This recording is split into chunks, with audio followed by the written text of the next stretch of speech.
Gentlemen, welcome to another dad battle. Now, is anybody, and I mean anybody at all, willing to face our champion? Nope.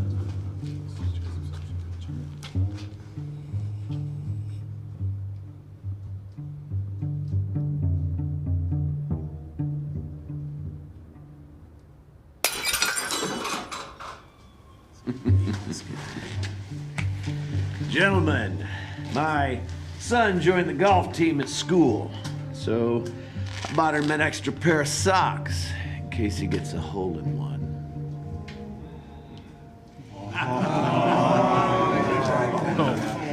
Hole-in-one. His dad jokes are so effortless. See that? That's why he's the champ. That's nothing.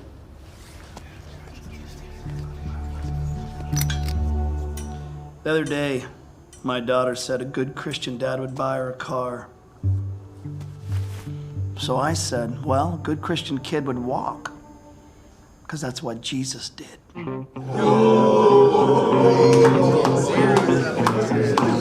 Fathers! We have a dad off.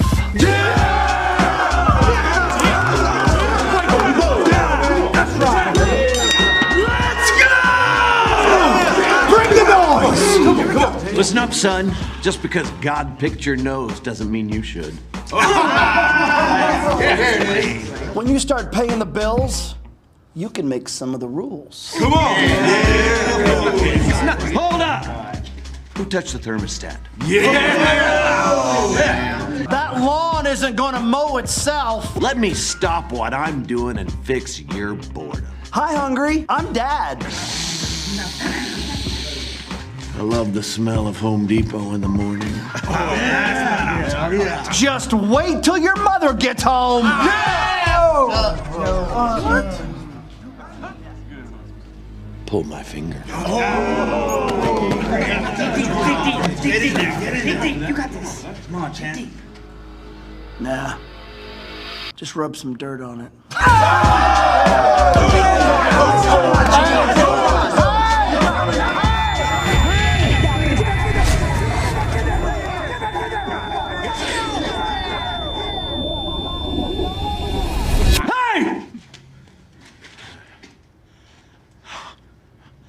I'm proud of you.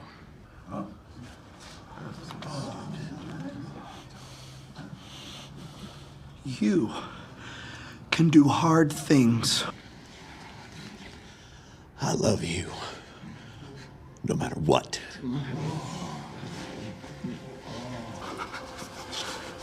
When God made you, He made something very special.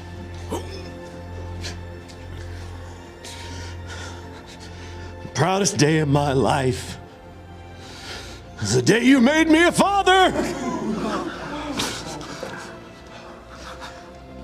I thank God for you every time I get on my knees and pray. And again.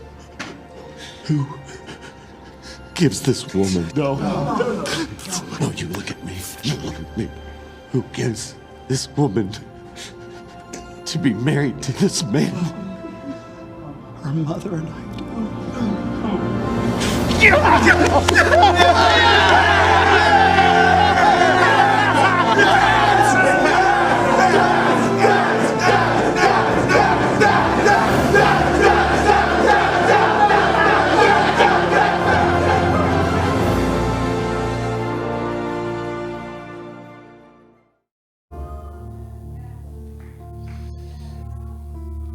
It's amazing to hear that song. Megan, so anointed when you sang it.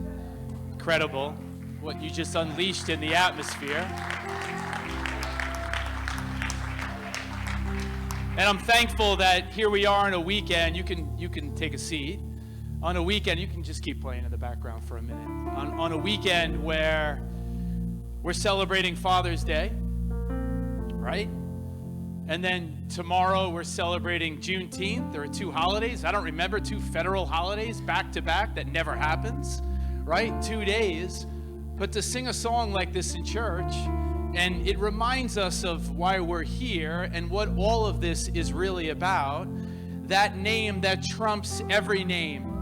It does, right? And that there are men that are on golf courses right now and they're missing shots and they don't say, oh, Muhammad, oh, Buddha. They say Jesus Christ. The name that has rippled through the last 20 plus centuries through the world, that has reverberated through time. And all the ages and all the different sages, they have said it time and time again. It is a name that we will hear for all eternity. Every tongue will confess, every knee is going to bow, that he indeed is King of Kings and Lord of Lords. And for what he did on that cross 2,000 years ago, that words do not suffice. Whatever we try to do to show our thankfulness for what he did. So everything is in Jesus' name. But happy Father's Day too. Thank you, worship team. And if you don't know, are the children staying? And if you don't know what tomorrow really is, it's a federal holiday, Juneteenth. It's a new holiday in our country.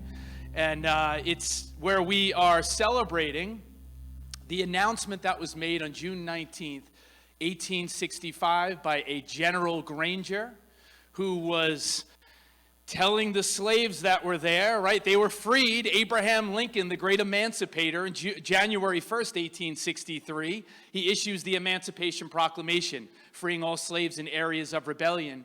But on that day, June 19th, 1865, he made that announcement that all the slaves were free in Texas. And we remember that, right? Yeah. And we remember as a nation. And we remember our fathers. And I don't know if the children are staying or going. They're going? All right, thank you. All right, children. Make your way to Kid Mo.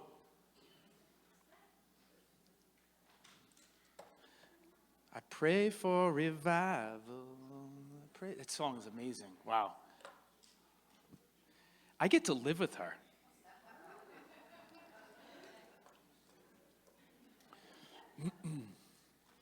Well, we are, this is a treat really for everyone, and you'll see by the end.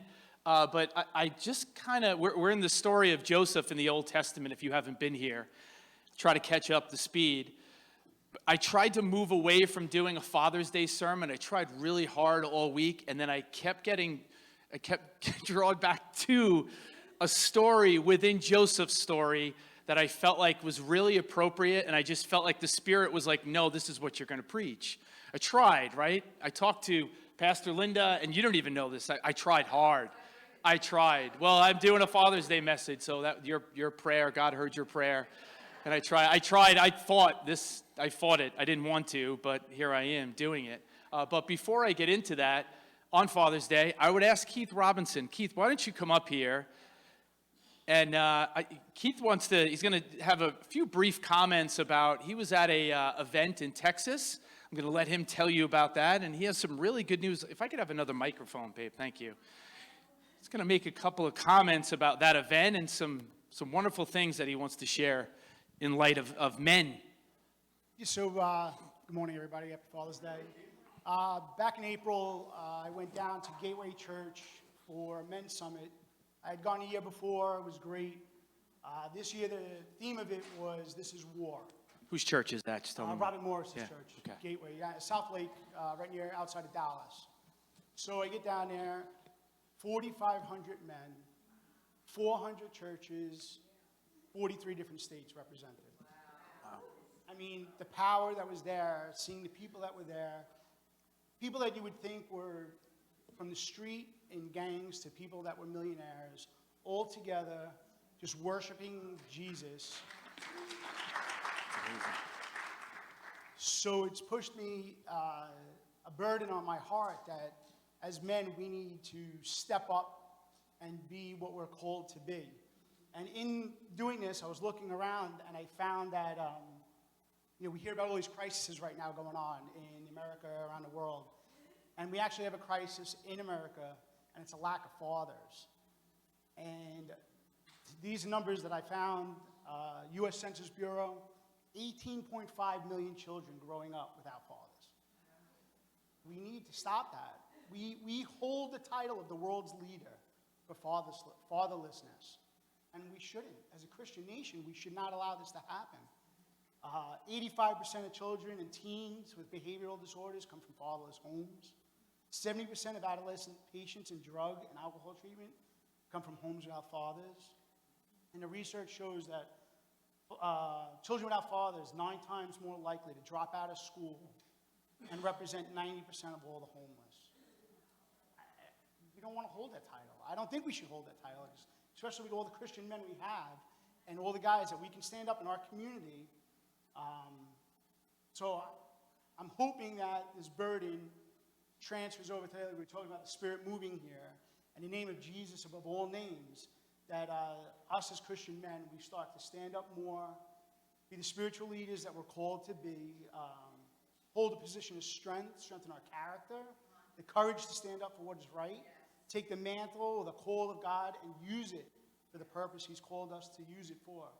To be the leaders in our homes, to our wives, to our kids, to the fatherless, and to help build a foundation of love for all, that most of all, the love of God in us, to share with the people around us. That's great. And anything about the future? Yeah, so the pastors and I and a couple of brothers are praying on a future of doing something that's a large group of men, not just these little groups where we meet once a week, we walk out and nothing else is going on, but coming together and growing this to something that's more than just here. The community, reaching out to the community, bringing guys in from out there. They don't have to be from City on the Hill, but they need to see God in us out there so they can bring it out when they're with those kids or they come across the workers in their businesses and stuff like that. So something will be announced in the coming weeks, hopefully. And sounds great. Yeah. Thanks, brother. Appreciate it.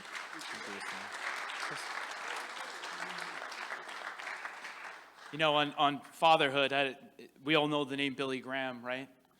You know, Billy Graham, before he passed away, in one of his final interviews that he granted, he was asked by the interviewer, "What is your biggest regret in life?" Here is a man, right? At the end, he's in his 90s. I don't remember exactly how old he was when he passed, but he's in his 90s.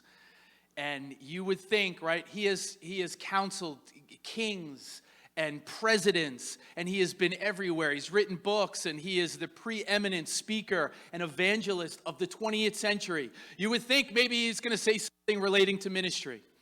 The greatest regret in Billy Graham's life was he didn't spend more time with his kids. That's what he said. All right? I wish I spent more time rolling around on the floor, playing with my kids. You know, and really, for all intents and purposes, he had the country on his back for a while there as we were moving through. But that's something that I have really taken to heart, and I'm thinking about it more and more. As for me, the busyness of life can get in the way, and I'm not a perfect dad. Maybe some of you in this room are. I'm not. But I still feel like as a father, I could spend a little bit more time in doing things and trying to connect even more. And my wife would agree with you on that, right? How many wives would agree with that, right? But we do, Keith, thank you for what you shared. We do need more men to stand in the gap and to stand up in their homes and to, Pastor Linda, you wanted to say something? Oh, you want me to pray for the dads? I was going to do that at the end. You want me to do it now? It's all right. I'll do it now before my sermon. That's okay. Don't you like that when we like the little banter and it changes, right in front of you? I saw your face. I could tell something was wrong. And I just said it. I couldn't text you a message, right? That would have been too hard. Hey, what's going on? Let's do that before I jump into this story here this morning. So, Lord, I pray for the fathers that are in this room. Lord, I know for some, this is a hard day. This is not an easy day. So, Lord, I ask that you would give them grace and mercy to get through this. For those, Lord, that have lost fathers in this room, and it's still an open wound, Lord, I ask that you would just come in and you would give them incredible peace, that you would give them just, Lord, that they would know beyond a shadow of a doubt, Lord, where they are with you, Father. They are in paradise with you. They would never want to come back here, but the clock is ticking on the amount of time that will elapse between this day and that day when we will all meet again. Like sand through the hourglass, that sand goes down. When we lose someone, we know that we will see them again. I pray for fathers in this room right now that you would give all of us strength to make difficult decisions, that we'd be the head of our homes, Lord, together with our wives, but we would stand up and show our kids what a real godly father looks like. We would be a father to those people out there, Lord, that are fatherless, that we wouldn't just look inside of our home. Let us look outside of our home. Let us look, where can we mentor other people? Where can we look to see other people that are down and out? And they need a helping hand. They need somebody to speak into their life. Lord, help us to have eyes to see. Use us, Lord, beyond anything we could possibly think or imagine. Use every father in this room. I pray for even the fathers to be who aren't fathers yet, Lord, that they would look up to some men. I pray that relationships would happen, older men and younger men, that they would be mentored and younger men would want to be mentored. Lord, may all that happen in your name. Amen. Well, how many of you know the name John Glenn? John Glenn, famous astronaut. Well, here's a picture of John Glenn. He is a famous fighter pilot, actually, before he becomes an astronaut. He flew 52 missions in World War II and 90 missions in the Korean War. I mean, so he's a decorated hero from both of those wars. He is the first pilot to average supersonic speed on a transcontinental flight. He was a senator from 1974 to 1999, won numerous elections. He is the first American to orbit the Earth, gave speeches, led committees, inspired audiences, wrote books. But for all the notable, prolific achievements in his life, there was one skill he never mastered. You ready for it? He never mastered the skill of saying goodbye to his wife. You see, there is a picture of his wife, and they're much older. He passed away a few years ago. His wife, her name was Millie, and they grew up together in Ohio as toddlers. Like, their families were friends. So these were like not even high school sweethearts. These are like childhood sweethearts. But the interesting part of Millie's story is in their marriage, she had an incredibly bad speech impediment where she stuttered. I mean, she couldn't even go to a restaurant and order her own food. He had to order for her. She always lived and was paralyzed with the fear of being somewhere in a family crisis and she would not be able to pick up the phone and call 911. She was in intense therapy, so he always lived with the fear when he had to go away to speak somewhere, when he was doing something, whether going into space, doing things that aren't normal, whatever he was doing in life, he always hated the moment where he had to say goodbye. So they made a little pact. And this is what they did. They said, we're never going to say goodbye to each other. Whenever he was going to leave, he always said to her, I'll be back in a few minutes. I'm going to go down to the store and get a pack of gum. That was their way. And she would always quip back to him, well, don't take too long, John. That was the way they always said goodbye. 1998, he will go into space. He'll be the oldest astronaut ever to do this, right? To go back up. Before he's going to leave, he's saying goodbye to family. And then there it is. He's with Millie. And he says, I'm going to the store to get a pack of gum, what they've done so many times in the past. And with that, he takes out an actual pack of gum and gives it to her. And she held on to it until he actually came back. Goodbye! Does anybody in here, you like to say goodbye to somebody? Somebody that you love, right? Think about the moments in life where we really don't like to say goodbye. I think of like a parent that is sending, especially a mom that is sending off her toddler to preschool. Easy, right? For all of you women, was that an easy moment? Some of you maybe aren't there yet. Was it hard? I think it's pretty difficult when you have to say goodbye and tears are streaming down your face and you're saying that. How about being the father of a bride and having to say goodbye to your daughter and you walk her down the aisle and the whole relationship, everything changes, right? It was the greatest moment of your life. I get it. Pointing to my father-in-law. How about the wife in a funeral home? How about a spouse in a, putting their loved one in a convalescent home and having to say goodbye? Do you know that goodbye was never meant to be part of the original story for us as Christians? It was never meant to be part of the story. It wasn't something that God wrote into the story. He created human beings and gave them their own will to decide. That's what love is. Love is you get to make your own decisions on your own volition to live, to love, to give it, to take it freely. And we know as man is in the garden, sin enters the world and death enters the world. Death is like the stick figure sketch that is in the Louvre. It's not supposed to be there. Why is death here? Why is it in the picture? Goodbye was never something that was supposed to be uttered by human beings. But here it is. It's something that we all experience. And how about the story that we find ourselves in? This is week 5 of the story. Now, I'm going to do something. This is kind of hard. I'm violating principles that I follow as a preacher and a teacher.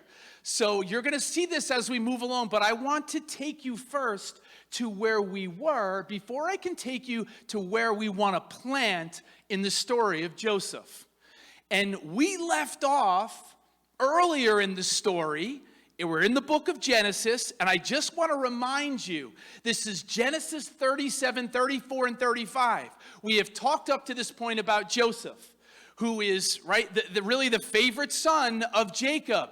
And he's given this beautiful robe. His brothers hate him. They despise him. They resent the fact that his father has favored him. What do the brothers do, right? Joseph is sent by the father Jacob to go check on his brothers. They're working in a place called Dothan. And when they're there, the brothers take him and they throw him into a pit. And then they wind up selling him into slavery.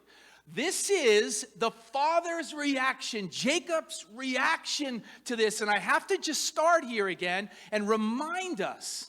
Think about this. Then Jacob tore his clothes, a sign of mourning, put on sackcloth, and mourned for his son many days. And all his sons and all his daughters arose to comfort him, but he refused to be comforted, and he said, "For I shall go down into the grave to my son in mourning."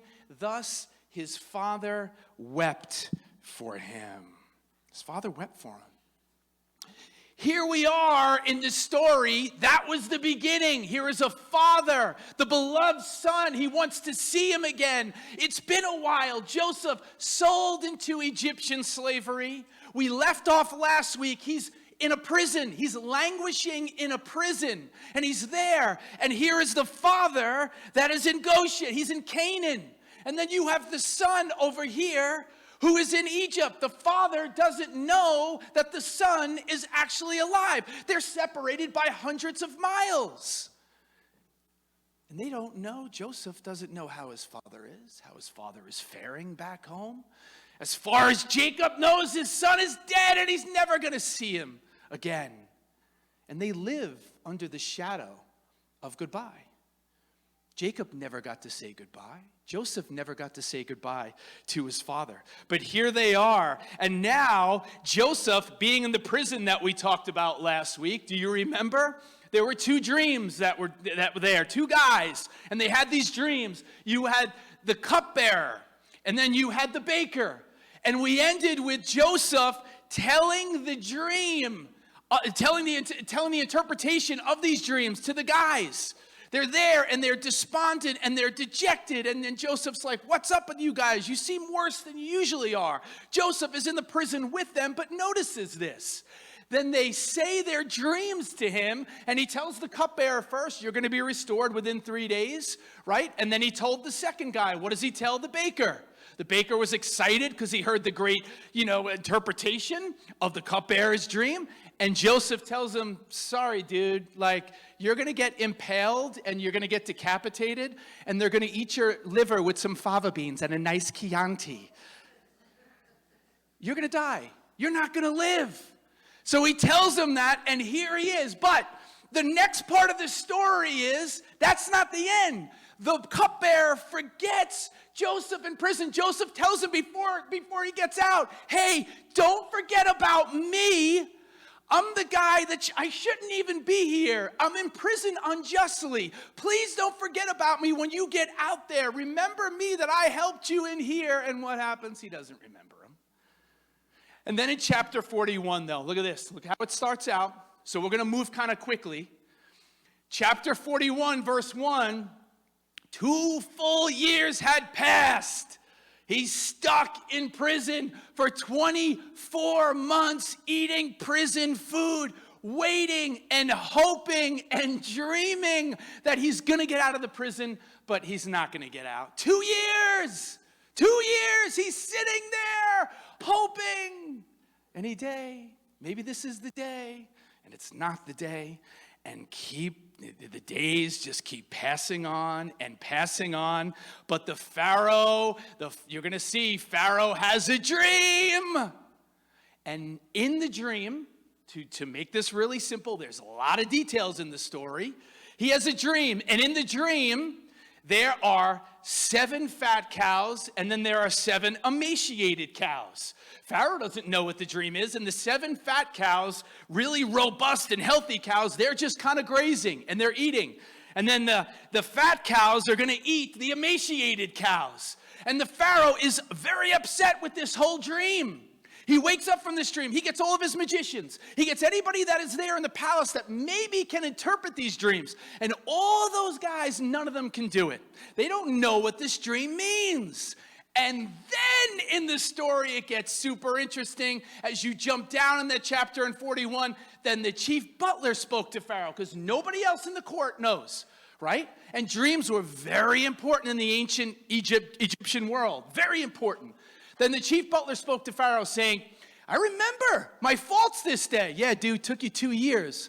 When Pharaoh was angry with his servants and put me in custody in the house of the captain of the guard, both me and the chief baker, remember that guy? He's like, Pharaoh, remember that guy? He's not around anymore. We each had a dream in one night, he and I. Each of us dreamed according to the interpretation of his own dream. Now, there was a young Hebrew man with us there, a servant of the captain of the guard. And we told him, and he interpreted our dreams for us. To each man, he interpreted according to his own dream. And it came to pass just as he interpreted for us, so it happened. And here is the guy, he remembers. Now, it has been 13 years, 1 broken promise, at least I count 2 betrayals, several bursts of hatred, 2 abductions, more than 1 attempted seduction by Potiphar's wife, 10 jealous brothers, abuse, unjust imprisonment, and then I told you, languishing in prison, eating the lovely prison food. 13 years, heartache and pain. But, understand this. Something is going to happen in this story where Joseph is going to come on the scene now. And the guy remembers, I got this guy. Pharaoh's going to pull him out of the prison. And Joseph is going to be able to interpret the dream.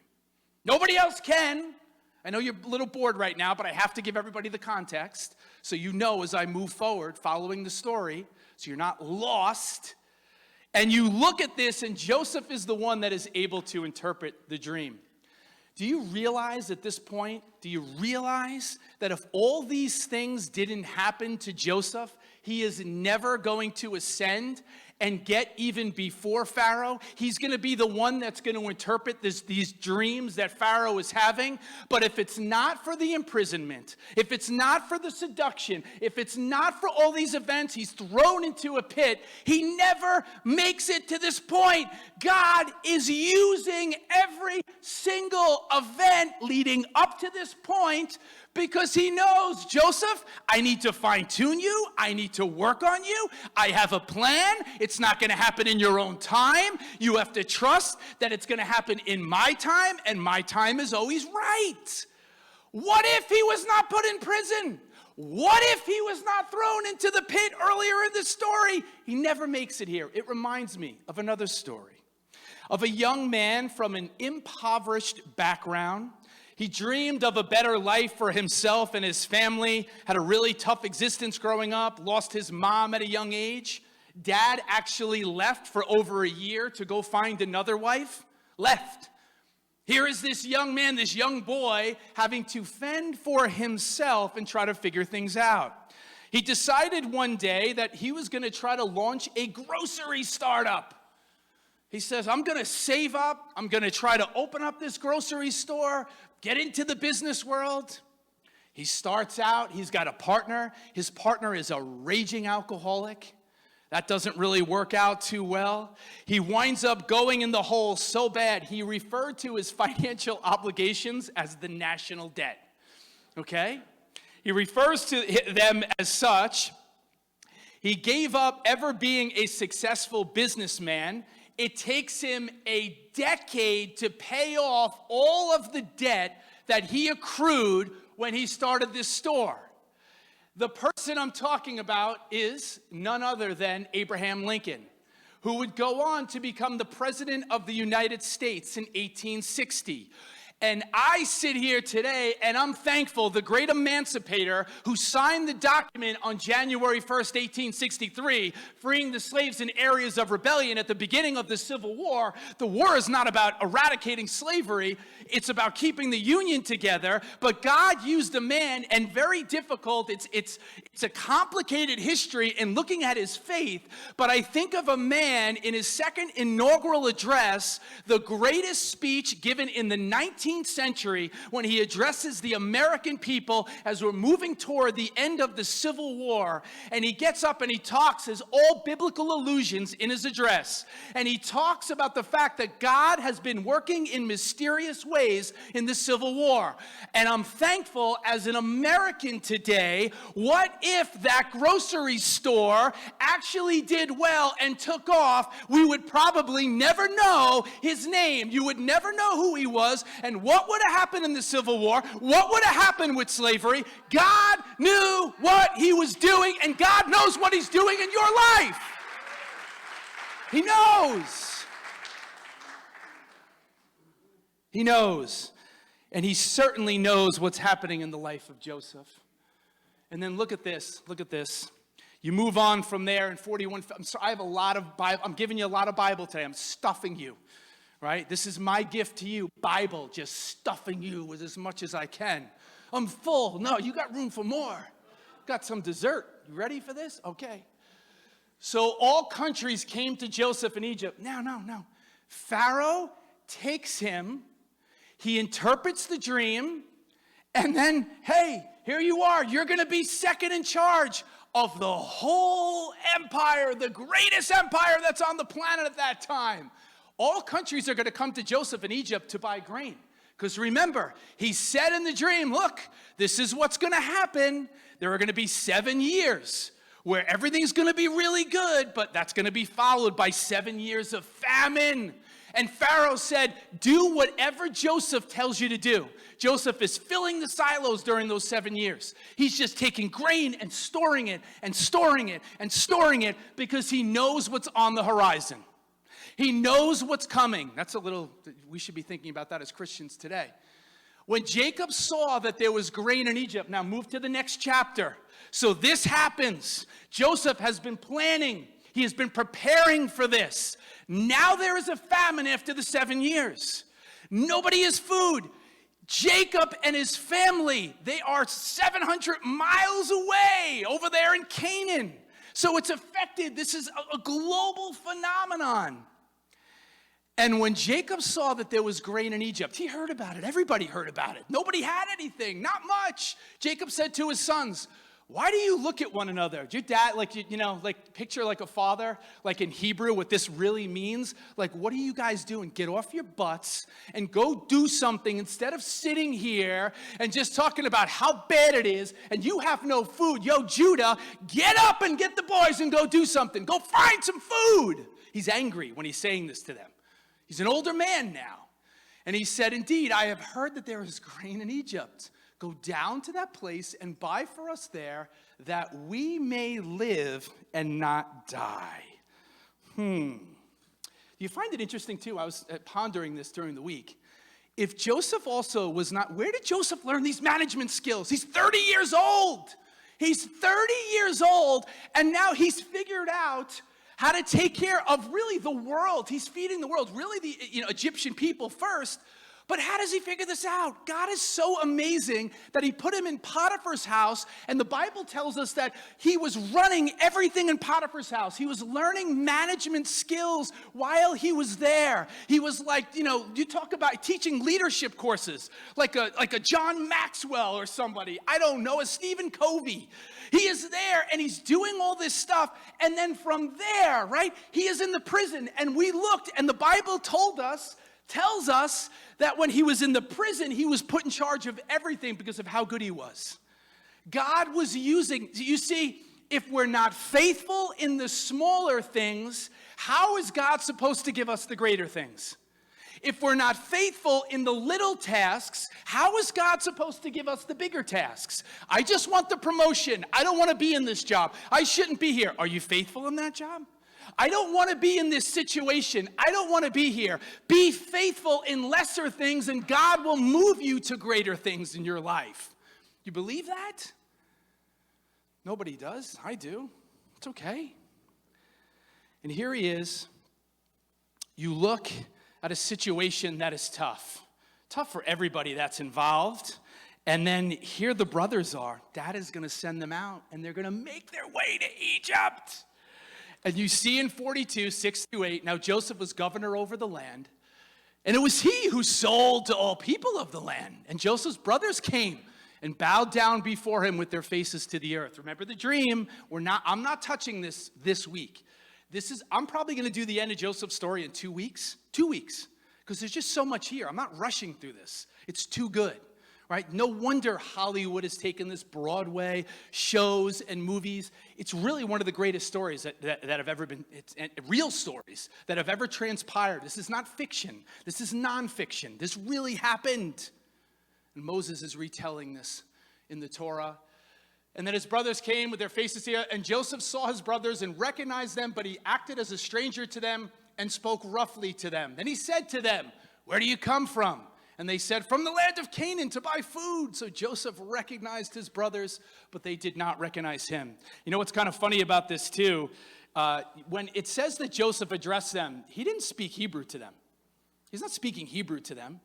Joseph is an Egyptian at this point. He knows his roots, but he would have been speaking to them in Egyptian, and there probably was an interpreter that was there giving the message. So it's not like he just was like talking in Hebrew and the brothers are like, why is this guy how does he even know Hebrew? He would have been talking Egyptian. If you're wondering, how did the brothers not even recognize him? His whole look would have been different. In that culture, Egyptian culture, you would shave your head. They would have had makeup that was on. He would have had, black makeup on the sides of his eyes. He would have had a black wig that made it look like the hat, right? And you've seen, and I'm going to show you a picture a little bit later on. It would have been very hard. And of course, the brothers are not even thinking that they're going to see Joseph again. The last thing they remember is that he was thrown into a pit, sold into slavery, and the rest was history. They're not really thinking about him much anymore. So that is a great moment, and it's hard because I know, we want to sit here, but that's not the goal, and that's not where God really moved me this week. 4 chapters and 1 year, Joseph is going to play games with the brothers.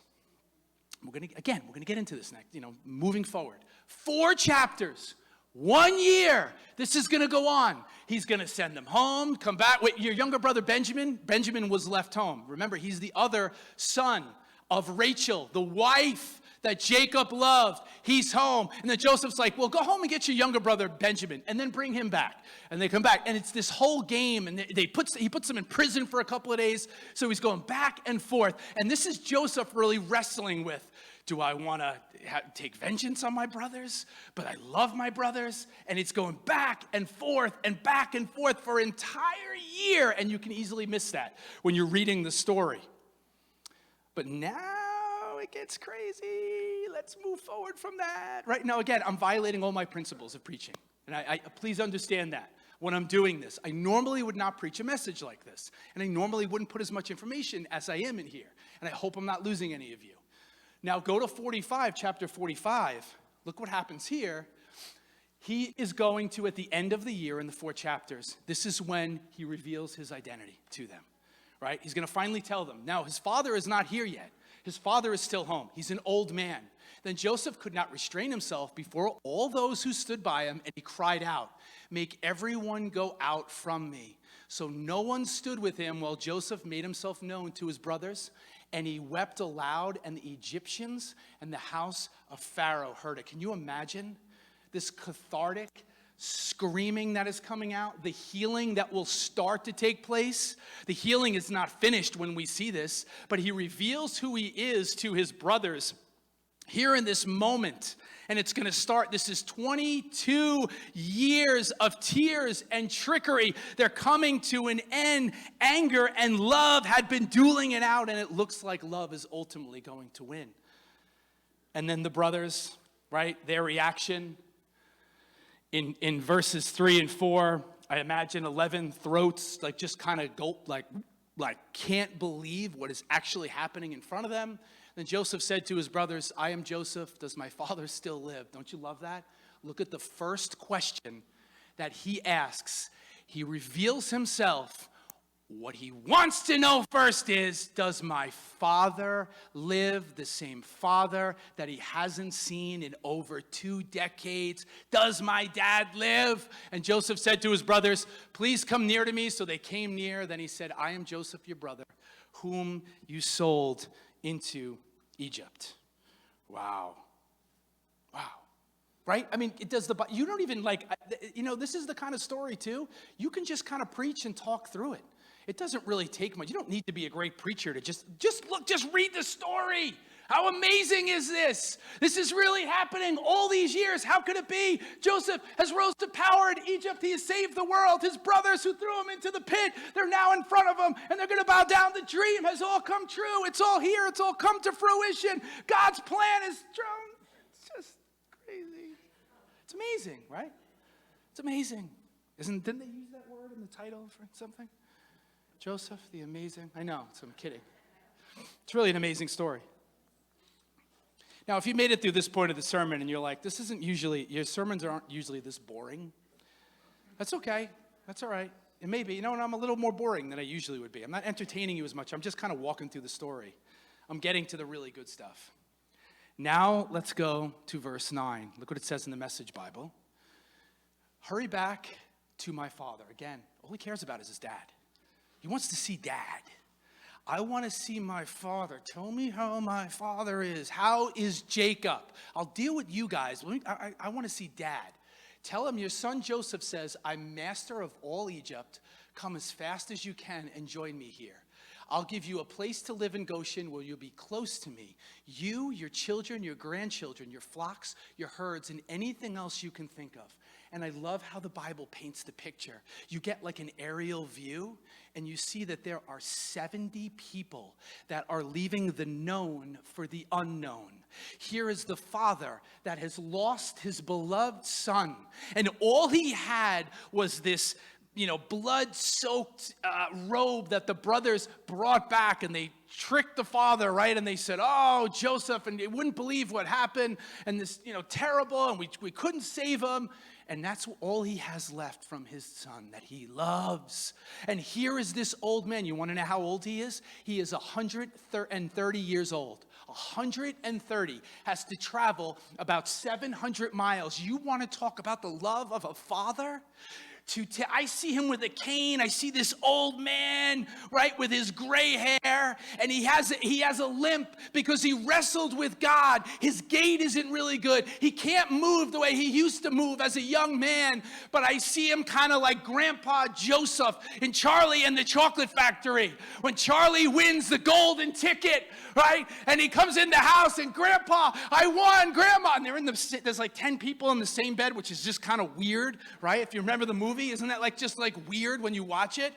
But he tells him, and then there's Grandpa who's kind of in the bed, right? And he's sitting down in the bed, and then he like I'm like, what the heck just happened? The guy springs up, and he's all excited because he's gonna go. That's exactly what's happening with Jacob. His soul has shriveled up. He lost the things he loved most in the world, his wife Rachel and his beloved son, and now he comes back to life. He has not been a perfect father by any means. He has made so many mistakes, a litany of mistakes, but his son who was lost is alive, and he wants to go see him. Now you see the story, right? The trek that he's going to take to get there. And I love this, how Moses tells this story and how it all unfolds. The old man, and what is it like? You look at the next verse I want to point out.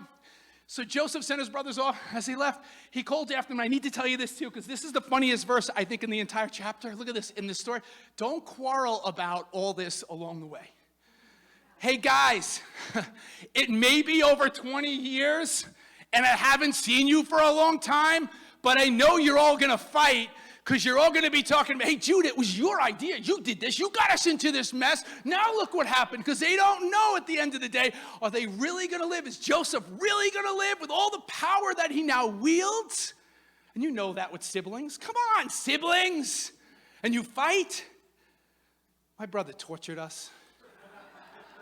We're still scarred.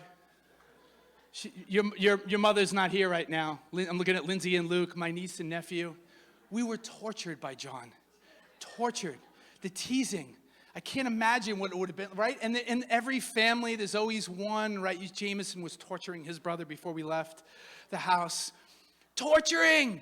My brother was so good at teasing. How good was John at teasing?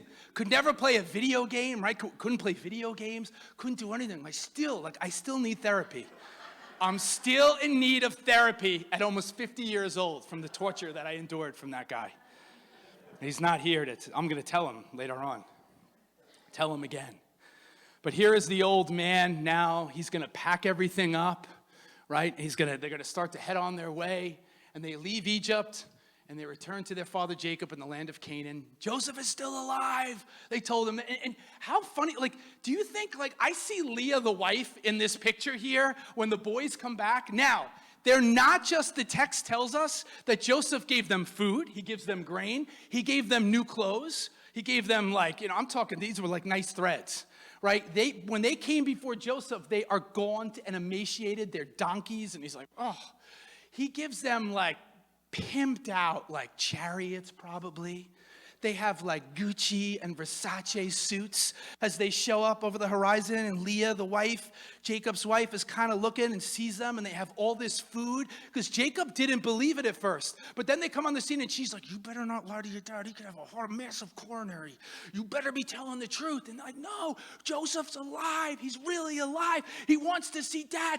Everybody has to come, and that's when the old man gets up and he heads on back. What a story! And then you move from here to the end of the chapter. And then Jacob exclaimed, it must be true. My son Joseph is alive. I must go and see him before I die. So he sets out for Egypt with all of his possessions. I told you, the whole caravan.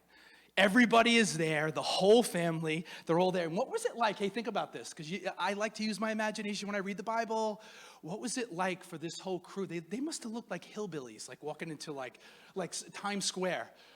You could have picked, even though their clothes look different, you could tell these are not Egyptian people as they're kind of walking in. And what was it like for them as they're kind of just walking through and they see pyramids and they see irrigated farms and they see silos. They saw all this stuff. What was it like for them as they're walking through this unknown place that they're there? And the father who has not seen his son in almost 25 years, his heart is probably racing, popping out of his chest. He is so nervous and he's excited. The son that was lost, he wants to see. He never thought he was going to see him again. But he is, because that was part of God's plan for him. And then the moment, where am I? I'm right here. You go to the end of 46. Look at this. Joseph prepared his chariot. Now, Joseph, can you imagine what his chariot looked like? I'm talking the rims and the tires on that chariot. This is a different kind of chariot. And all the other chariots are starting to roll up. And he's looking out in the distance. Where's my dad? Where is he? And then on the other side, the father that has not seen the son in almost 25 years, he's looking over the horizon. He can't see so well. He's 130 years old. He never thought this day was going to happen. He's looking, where is he? And he points out, he finds the chariot that has to be Joseph's. And I love Joseph. Joseph gets out of the chariot, forget proprieties, forget rules, forget how you're supposed to act as the number 2 man in the greatest kingdom on the planet. He gets out of his chariot, and in one of the greatest pictures and scenes, I think, in the entire Bible, I see the young Joseph, the son, run to the old man, and the old man with the cane is 130 years old, and I see him throwing the cane because it doesn't matter. He doesn't need Advil. He doesn't need anything. He just wants to get to his son who is lost, and there they are in this incredible embrace as they cry and then they laugh. They look at each other and they weep. And there he is, the father, and he's just hugging his son. I'm never going to let you go again, Joseph. I can't believe you're actually alive, that you're really here. This is the reunion of reunions in the Bible. Jacob looks at him and says, say goodbye to goodbye, Joseph. You're not getting rid of me. I'm staying here. I want to come. I want to live with you. I can't believe what's happened. What a story. I was thinking about it too. I was thinking about all the birthdays, all the harvest days, all the holidays, that there's Joseph and he's 700 miles away. Is dad still alive? Does he think about me? And the father, when it was Joseph's birthday every year, and he probably just wept and he wailed and he cried because his son that he loved was lost. How often did Joseph think of his brothers and his dad as he's sitting in a prison cell? How often? What an incredible story. You know, one of our deepest longings as human beings is to be reunited with loved ones after a long absence. I think of a young child or children at their grandparents. I think of my in-laws. They always go down in North Carolina to see my brother-in-law's kids. And I know the excitement. You think about it in this room. Did you travel somewhere? Maybe your kids don't live here. But when little grandkids and their faces are like pinned up to a window, or they're at an airport and they're so excited to see grandpa and grandma because they haven't seen them in such a long period of time, we all love that. We all love that. There are so many moments in life. How about whether a child is away in college, or a friend who lives hundreds of miles away, and then they're coming back and you're reunited with them, and you hug and you embrace. Oh my gosh, you wouldn't believe how much I missed you. But you know what my favorite picture is? And I want to show you something. I'm going to show you a little video clip, right? I want to show you a clip. There is no greater picture of a reunion than when soldiers come home and they surprise their loved ones. There is no greater picture. It is, to me, it is a picture of this story of a father that doesn't think he's going to ever see his son. He's surprised that he's actually alive. I want you to just enjoy this. Think about your life. I want you to think about the gospel, because I'm going to end with something I think is pretty powerful. But just watch this clip. And Megan, help me. For me, darling, just dive dive right in, follow my lead. Well, I found a girl, beautiful and sweet. Well, I never knew you were the someone waiting for me. 'Cause we were just kids when we fell in love, not knowing what it was. I will not give you up this time. Darling, just kiss me slow. Your heart is all I own, and in your eyes you're holding mine. Baby, I'm dancing in the dark with you between my arms, barefoot on the grass. We're listening to our favorite song. When you said you looked a mess, I whispered underneath my breath, but you heard it. Darling, you look perfect tonight.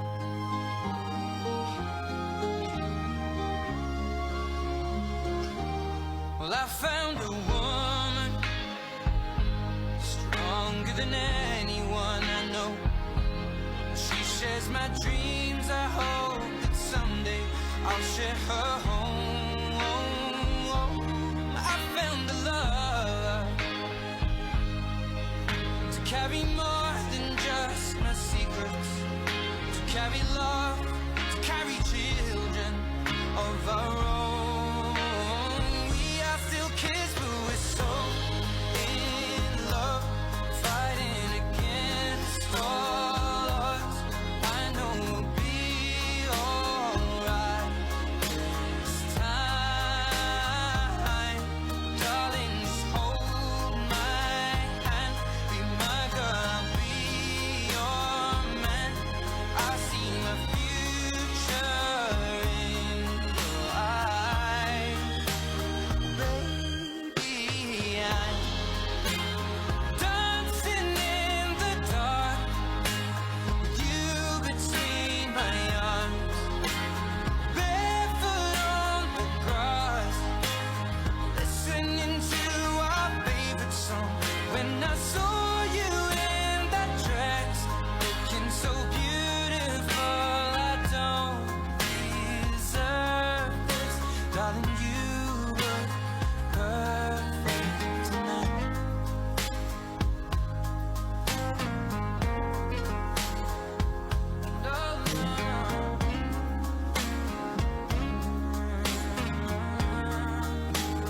Baby, I'm dancing in the dark with you between my arms, barefoot on the grass, or listening to our favorite song. I have faith in what I see. Now I know I have met an angel in person, and she looks perfect. I don't deserve this. You look perfect tonight.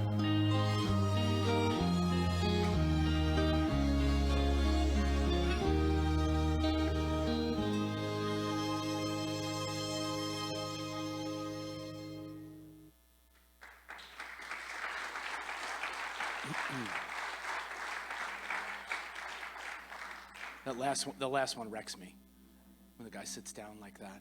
And I just, Meg and I, we were just talking about it, and she's like, you have to play it. It's really a great picture, right, of ultimately what we are all gonna have when we are witnessing the greatest reunion that the world will ever see. Maybe this Father's Day is tough for you. I think of, it's hard.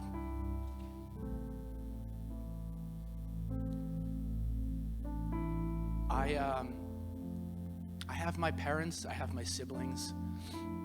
You know, you lose people. The closest person in my life that I've lost up to this point is Lee.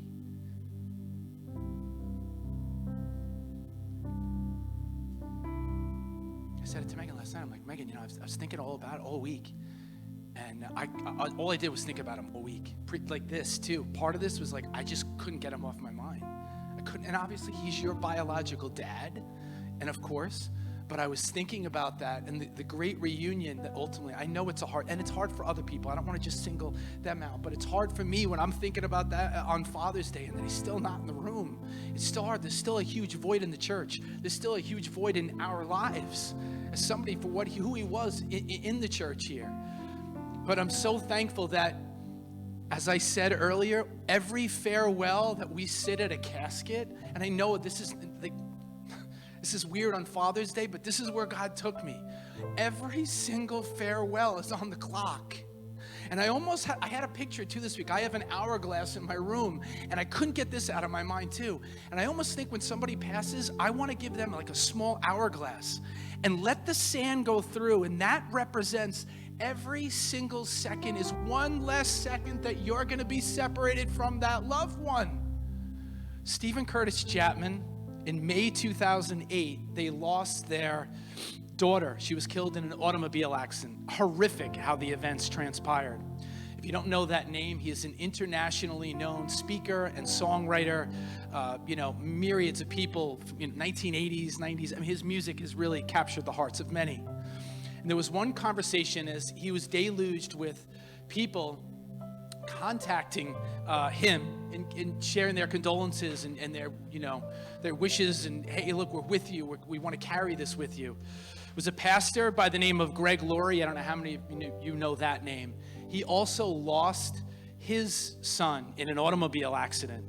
And this line just really resonates. He said to him, Stephen, remember that your future with Maria is infinitely greater than your past with her. Your future. Every person that you've ever lost, everybody that you've ever loved, your future with them is infinitely greater than your past with them. And the second coming of Christ is a real phenomenon that is going to happen. The Bible, I'm sorry, if you could put up my PowerPoint, I wasn't done. I have a couple of verses just to remind you of what is coming for all of us, that Christ is coming. He is going to return again. And this is what the Bible says. Hebrews 9:28, Christ, having been offered once to bear the sins of many, will appear a second time, not to deal with sin, but to save those who are eagerly awaiting for him. This is going to happen. Saints, listen to me. We will be able to say goodbye to goodbyes. That's the title of my sermon. I don't usually give a title at the end, but that's the title. Every single person that passes, you say goodbye to goodbye. You're going to be with them again. Revelation 1:5-7, glory and strength to Christ who loves us, who blood washed our sins from our lives, who made us a kingdom, priests for his Father forever. And yes, he's on his way, riding the clouds. He'll be seen by every eye. Those who mocked and killed him will see him. People from all nations and all times will tear their clothes in lament. Oh, yes. He is coming again, church. He is coming again. That is what I wanted to leave you with on this Father's Day. A picture of a father and a son with an incredible reunion. But it is only, it's foreshadowing. It is a picture, a type of what we will ultimately see one day. That we can know beyond a shadow of a doubt. And we're going to sing a song now. We haven't really ended with a song. I don't know how long, but we're going to sing the song Homecoming.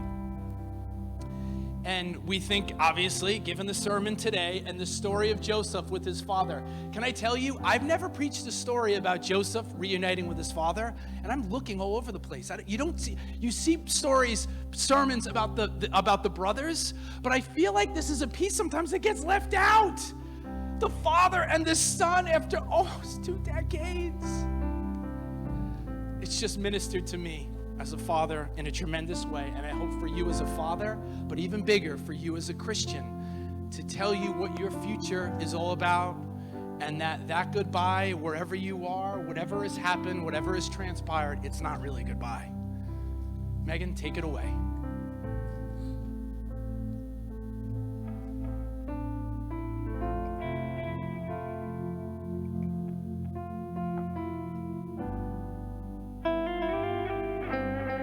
Lord, I confess that I've been a criminal.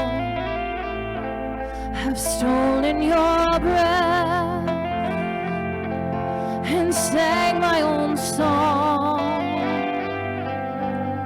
Lord, I confess that I'm far from innocence. These shackles I wear, I bought on my own.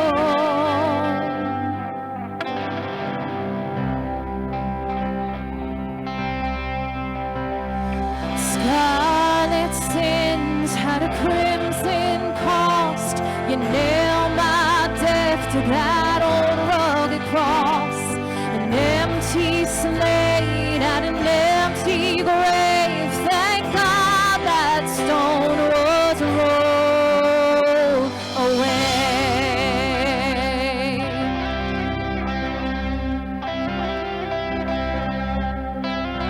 Lord, I confess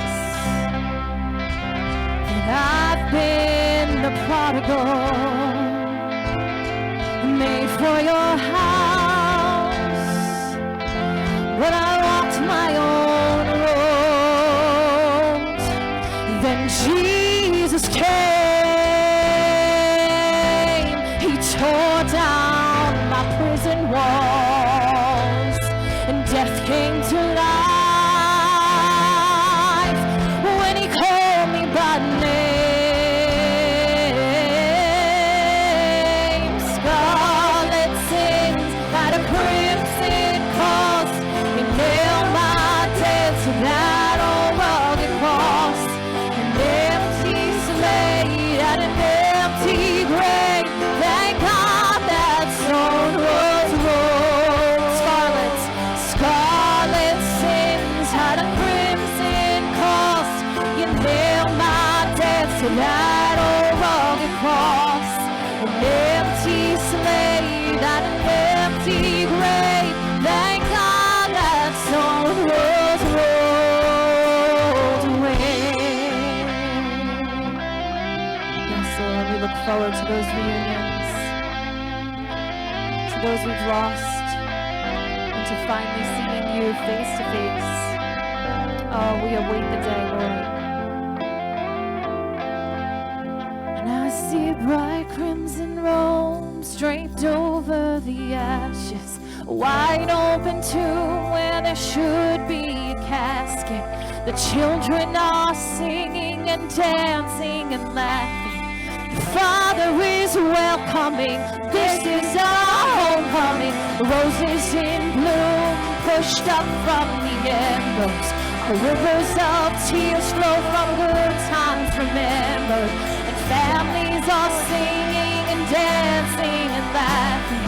The Father is welcoming. This is our homecoming. Heaven joins in with the glorious sound, and the great cloud of witnesses all gather round. 'Cause the ones that were lost are finally found. The Father is welcoming. This is our homecoming. Scarlet sins had a crimson cost. You nailed my death to that old rugged cross. An empty slate at an empty grave. Thank God that stone was rolled. Whoa, whoa.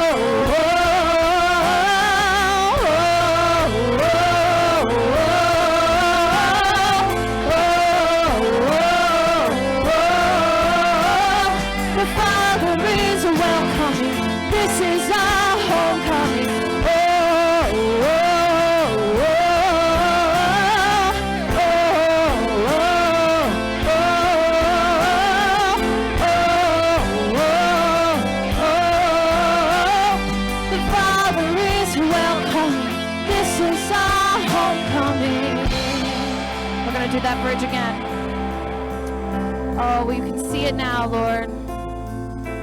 Oh, when we're in heaven with you and those we've lost, Lord. Let's sing this. And I see bright crimson robes draped over the ashes, a wide open tomb where there should be a casket. The children are singing and dancing and laughing. The Father is welcoming. This is our homecoming. Roses in bloom pushed up from the embers. Our rivers of tears flow from good times remembered. Families are singing and dancing and laughing. The Father is welcoming. This is, come on, let's sing this. Heaven joins in with the glorious sound, and the great crowd of witnesses all gather round. The ones that were lost are finally found. The Father is welcoming. This is our homecoming. Scarlet sings out a crimson cause. You nailed my dead to that old rugged cross. An empty slate at an empty grave. Thank God that stone was rolled. Whoa, whoa, whoa.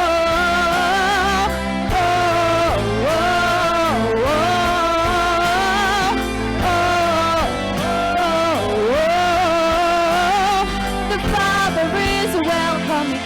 This is our